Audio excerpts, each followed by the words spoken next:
Don't just stop bad habits, replace them with new ones. When implementing a new habit, if you are doing runs, walks, if you are reading books, make sure that you're measuring what you're actually achieving. I don't have time. I get so frustrated with this excuse. I've got the same amount of time as that person. We've all got the same amount of time. It's what you're doing with it. Actions speak louder than words. I'm a massive fan of having the things that I want to do up on a wall because that is your visual reminder about what you are aiming for. Then it's about welcome to Fired Up Life, where we give you the tips, tricks, and tools to find your purpose and unlock real freedom. I'm your host, Ben, and if you're ready to break free from the daily grind and need a good kick in the ass to make it happen, then let's get fired up. Welcome back to this episode where we're going to focus all about actions and habits. I've got a saying that I've put up in some of the socials, but it's really focused on the point that there are people less qualified than you doing things that you want to do simply because they took action. One of my favorite books is called Atomic Habits, which is about the incremental changes of the 1% and how that compounds over time. I highly recommend you read this book, but the opening story in this really talks about an organization called the Great Britain Cycling Team. And they'd recently hired a guy called David Brailsford as the new performance director. And at the time, the professional cyclists in Great Britain had endured nearly 100 years of mediocrity since 1908. British riders had won just a single gold medal at the Olympic Games, and they had fared worse in cycling's biggest race, the Tour de France. In 110 years, no British cyclist had ever won the event.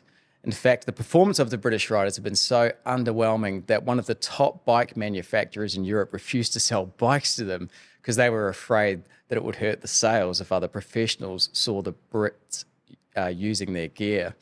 So this guy, Brailsford, had been hired to put them on a new trajectory. And what made him really different from the previous principles of that organization was he really broke every component down around the equipment and the athletes to look at those 1% incremental gains. They did everything, and I'll give you a few examples here, in terms of looking at what could make just the smallest difference and apply that to every part of the goal of that team, which was to get back into winning medals. Things from changing the seat on the bike to make it more comfortable, from changing the massage oil to see what would provide the fastest recovery, from changing the clothing to get less wind resistance, from changing the pillows on their bed so they could get a better night's sleep, from changing how they actually look after their hygiene so that they would remove the risk of getting colds and illness. Every single little thing was applied in that to get an incremental gain over a period of time. So I highly recommend you go and look at this book and read that chapter, but the fundamental story here is the same, that small changes over a long period of time have a great result. And the math behind it is actually if you can improve 1% each day, that is 37 times greater over the course of a year. The same can be said the other way, that if you are getting 1% worse, then you're actually ultimately going to go to zero very quickly. In the Atomic Habits, they talk about, well, how do you actually implement good habits and how do you start to remove bad ones? And there is a bit of a system and structure there that you can apply in your day-to-day, which I've also applied in mine. So research suggests that it typically takes an average of about 66 days for a behavior to become an automatic and habitual. However, this can change to weeks or months depending on what it is and how significant that is. But if you actually work towards something for 60 days, then you will actually start to see that change. So if you think about this on the other side, right? If you just do one thing one day, it's going to have no impact at all. And it can be said the other way. For example, if you don't brush your teeth today, it's probably going to be all right. But if you don't do that for 7 days, 1 month, 2 months, 3 months, eventually that is going to have a big cause of impact in a negative way where you're going to need to get, a lot of dental work and assistance for that. If you eat a bad meal today, your body will probably forgive you for it. But if you do that over weeks and months and years, now you're in a really bad situation, right? So just apply that to the other side of things, that 1% change each day will have no immediate impact or benefit to you in the short term. That value is actually stacking. So then over that course of a long period of time, it's going to actually start to show through. So there's three things that kind of really create or determine a habit. And that is the cue, the routine, and the reward. Now, I actually started smoking cigarettes when I was 11 years old. And I bought my last pack of cigarettes at 42 years old. That is a horrible, disgusting habit over a long period of time, and it certainly would have caused difficulties and problems in the lifestyle. But I eventually decided that this needs to change, it needs to stop, and made that change and put it in place. So what are some of the cues around smoking? It's the pack of cigarettes, it's the lighter, it's the ashtray. Maybe you smoke after you have a meal, maybe you have a smoke when you have a drink. So in terms of the cue of habit breaking is about removing that stuff. It's about removing the thing that makes you then kickstart that habit. So we'll apply this to the other right cues that come in throughout the course. You can actually start to apply some of those. Then there's the routine. I have the meal, that's my cue. The routine after the meal, have the cigarette. The reward is, feels good, I'm relaxed, whatever that bullshit excuse is, that's what's going to go through from there. So when it comes to habit replacement, don't just stop bad habits, replace them with new ones. So that you need a new cue and a new routine and a new reward. So if you've looked at the previous episodes, I talk about my transition from the corporate life and actually being unhappy with how I was spending my time, being unhappy with my mental state and physical state. So one of the first things I did is after reading that book was go, cool, I need to introduce new habits and I need to put the cues in place to do those. So the first thing I wanted to do was get on the street, hit the street, and actually just start walking, fresh air, sunshine, and get the body used to that mobility and movement. And started with simple 1K walks, which led into 2K walks, and 6 months later, sitting in this seat 6 months later, I just ran 10Ks last week in under an hour. So that incremental change has had a big reward pretty quickly. So the new cue for me was preparing the night before. So I think any cue that you're trying to put in for a new habit is preparation of that. Remove the things that create the bad decision, the ashtray, the lighter, the pack of cigarettes. If the fridge is full of chocolate biscuits, cakes, and all that, get it out of there and replace it with new cues. So the one that worked for me in terms of the exercise transition was putting the shoes and the running shorts and the running top at the end of the bed. I now have fired up running tops because it's like when I see the running top, it's like, are you fired up or you're not? I'm like, yeah, I'm fired up. Let's get going. So I put the cue in place. The routine is very simple. It is a set distance. And then that goal can actually change to being a set distance within a set time as well. I think one of the things that I've learned, and the book talks about this as well, when it comes to habits, you want to remove the friction that applies to actually doing that. So for example, if I only wanted to go running on a running track and that running track was an hour from my house, all of a sudden I've got to get up, I get in the car, drive for an hour, then I get to the thing, get prepared, do the work, then get back in the car. I'm just putting too many obstacles in the place to actually restrict me from doing that. So I literally just go out the front door, watch goes on, bang, let's get into it. Now the same thing will apply if you are trying to put habits into your business life or habits into your relationships. What is the cue? Write down the reward and then implement the routine. There are healthy and productive habits just as much as there are negative and unproductive habits. Now, I wouldn't try and make this huge shift all in one go. I would actually kind of figure out what are the ones that are causing you the most pain in your relationship, most pain in your work, most pain in your productivity or your learning and development, and start there. In 2022, the whole year, I didn't read one book. In 2023, I wanted to change that. It's all about growth mindset and learning and development and starting to follow the people who are doing the things that you want to do to improve your knowledge, which will improve your skill set, which will improve your value. So one of my previous bad habits was when I went to bed at night, I've got the iPad on an arm that sits over the bed and would just sits there watching comedy channels because that's what I used as my wind down time. So the new habit is actually the books that I want to read go on the bedside table, and that is my cue. The routine is that I've got one of those circular round digital timers. You can get these on Amazon for about $15. They're absolutely awesome. I put that timer on for 25 minutes and I read until it goes off. It's 25 minutes to actually focus on the thing that I want to work and develop on. Hey guys, I hope you're enjoying this episode. Just quickly, if you're ready to ditch that 9 to 5 or grow your sideline hustle, then click the link below to join our free Fired Up Facebook group. We're building a community of members where you can share ideas and support and talk to a group of like-minded people so we can actually go and build our things together. Would love you to click that and join on it. Back to the episode. These tiny 1% improvements on a daily basis, like I said at the start, will lead to being 37 times better over a year. Now think about this. Can you imagine from January 1 to December 31, your health and fitness being 37 times better? In August, I couldn't do 5 push-ups and I couldn't run a kilometer.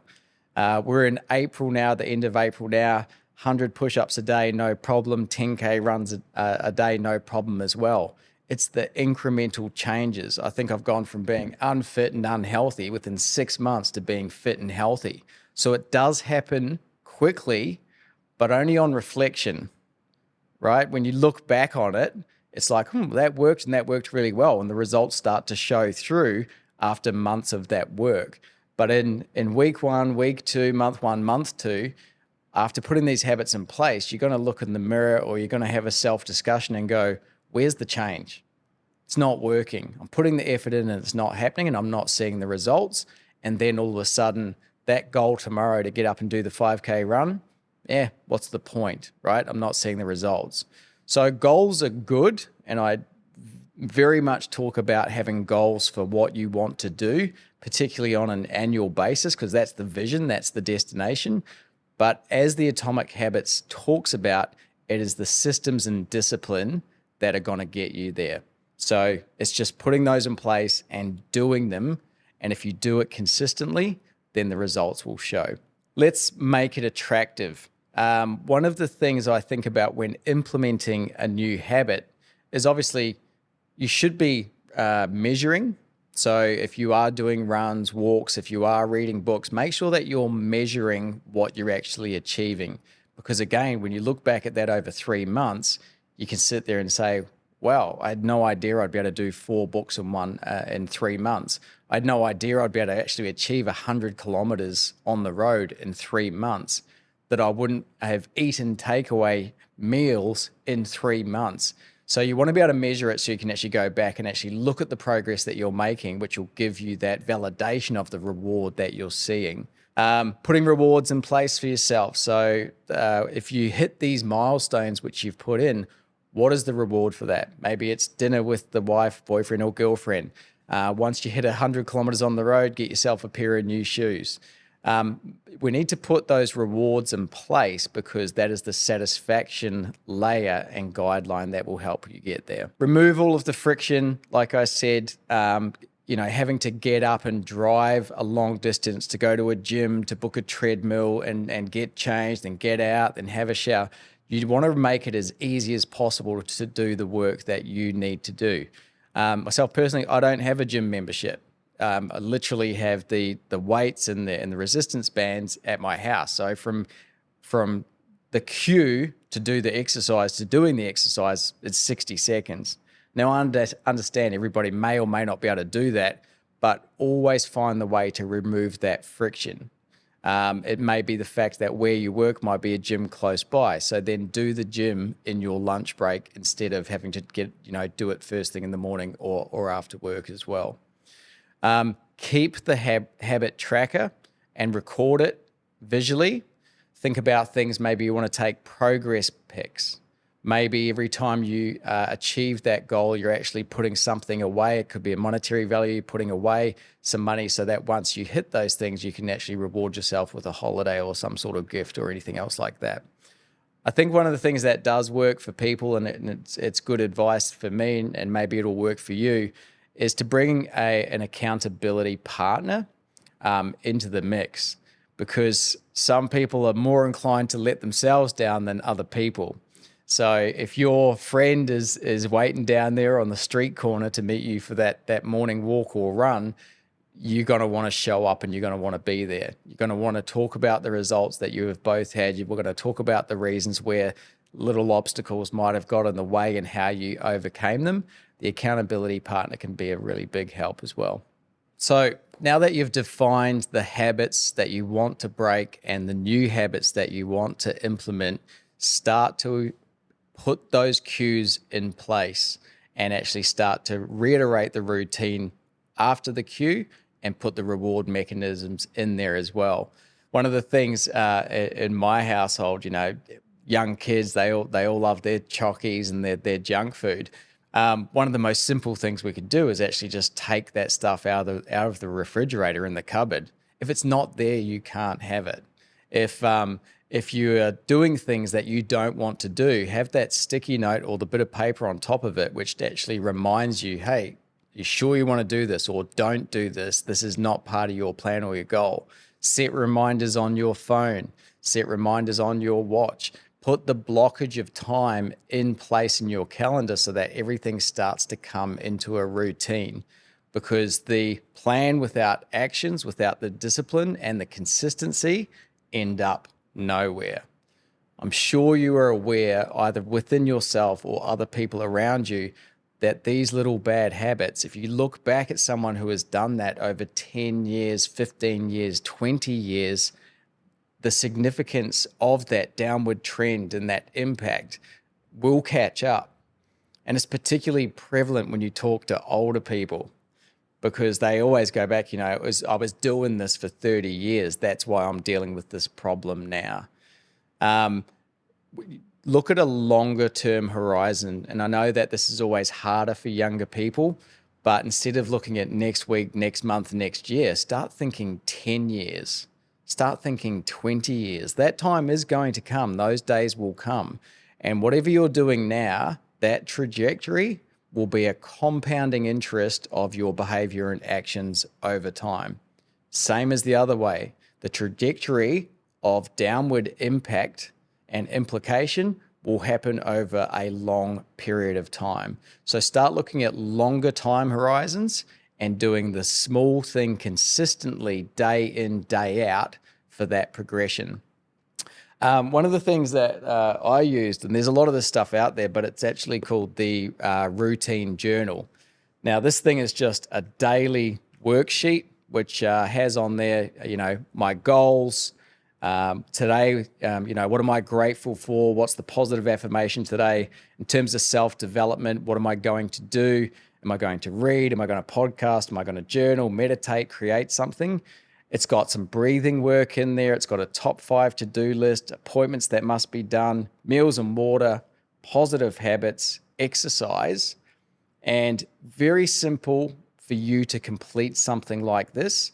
And then at the end, the bottom section, it has the night review.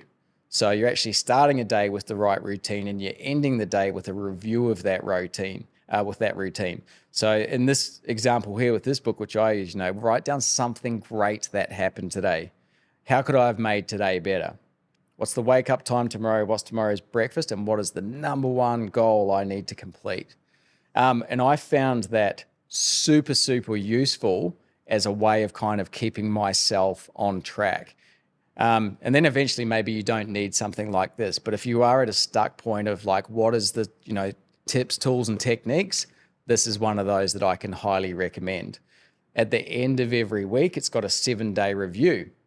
I spoke about in the last episode, scoring yourself 1 to 10 on finance, scoring yourself to 1 to 10 on lifestyle, scoring yourself 1 to 10 relationships, 1 to 10 on growth and development. So that'll actually give you a 7-day reflection of how did you go last week? And that will put you in the mindset of going, well, okay, well, how do I now move into improve that next week? As you get into the monthly review of this, it's also time to reflect, right? Because I think it's important that you are okay and comfortable when it comes time for not goals, never change goals, but change plans. There's no problem to look at the plan and actually shift that, because that would be based on the reflection of what impact is it having on me? It's really good. It's awesome. So now you might want to increase that goal. Now you might want to bring a new one into the mix because you've created the time and capacity to do it.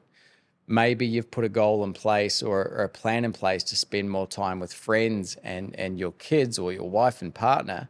And after you've done that for a week and a month, the self-feedback that you've reflected on, and also the feedback that you've got from your partner or friends, is that you might want to actually do a bit more of it. Or maybe you want to do a bit less of it. But the thing is actually like going through that constant review to ensure, is this heading in the direction that I want to head it to? Actions speak louder than words. So do make sure that you have the accountability for your actions. I'm a massive fan of having the things that I want to do up on a wall and put in places where you are going to see that all the time, because that is your visual reminder about what you are aiming for. Then it's about measuring what you're doing. So for example, in terms of like, my fitness goals per month, if the goal is to do 3,000 push-ups and that's broken down into a daily goal, then every day that number is done, boop, boop, boop, boop, boop, it's put on the board. I can see the trajectory. I can see the amount that I have to bring back and go from.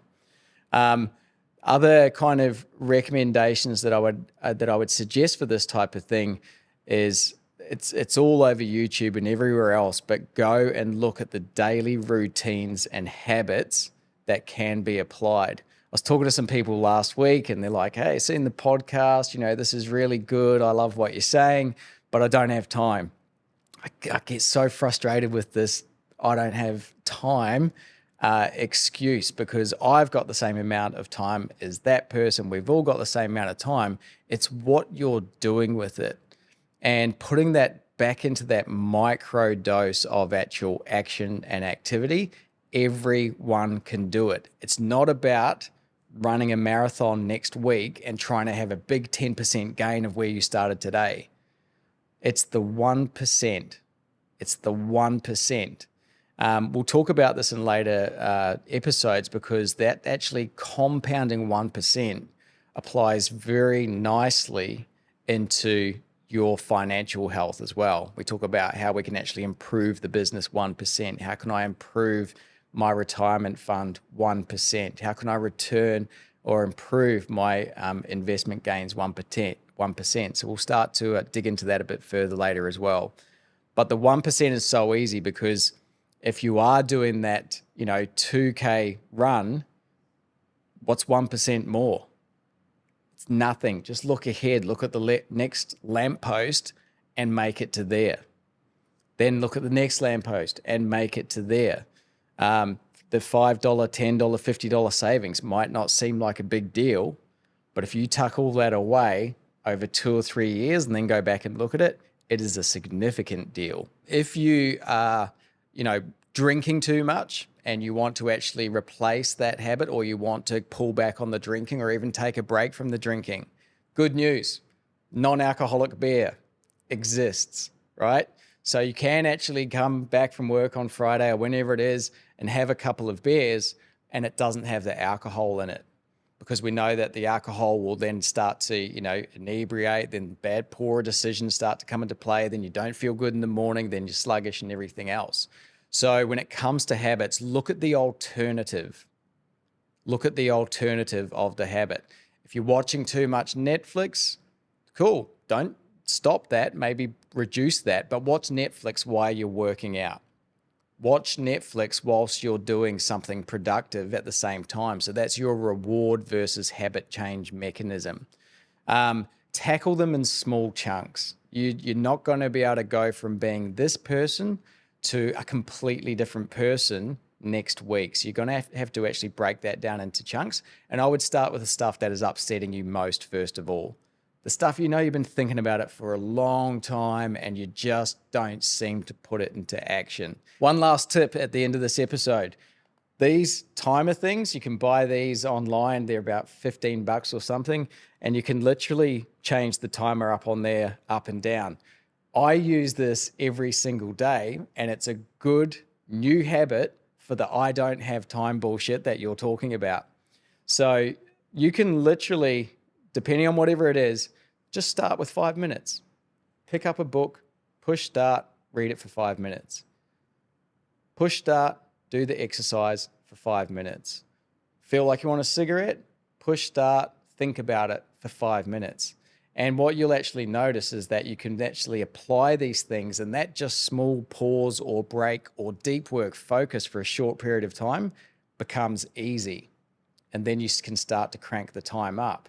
But if I'm doing things in, say, 10-minute increments, that's 6 tasks that I can do within an hour. Now I've got 23 hours left of the day for everything else. So don't underestimate the small task, the small activity. If you need to get yourself accountable to using time wisely, that would be one of my hot tips, and it would absolutely help doing it. Choose that habit that you're going to break. I want you to get fired up and I want you to make it happen. We have to be accountable for this, and don't just get off this episode and go to the next thing. Make that personal commitment, write it down, drop it in the comments here. What is one habit that you are going to break and work on in the next 30 days? I'll put mine in, you put yours thereafter, and let's get some accountability between each other so that we can support this process. It will make significant change, trust me, but you will need to do it for an extended period of time, but it all starts now. Thank you for joining me on Fired Up Life. If this episode has given you the kick up the arse you needed, I'd love your support with a 5-star review on Apple Podcasts and Spotify. Follow me at Ben Vickers Official on socials for more insights and updates. And don't forget to head to firedup.life to grab all the resources and tools you need to unlock real freedom. We'll see you in the next episode. Catch you later.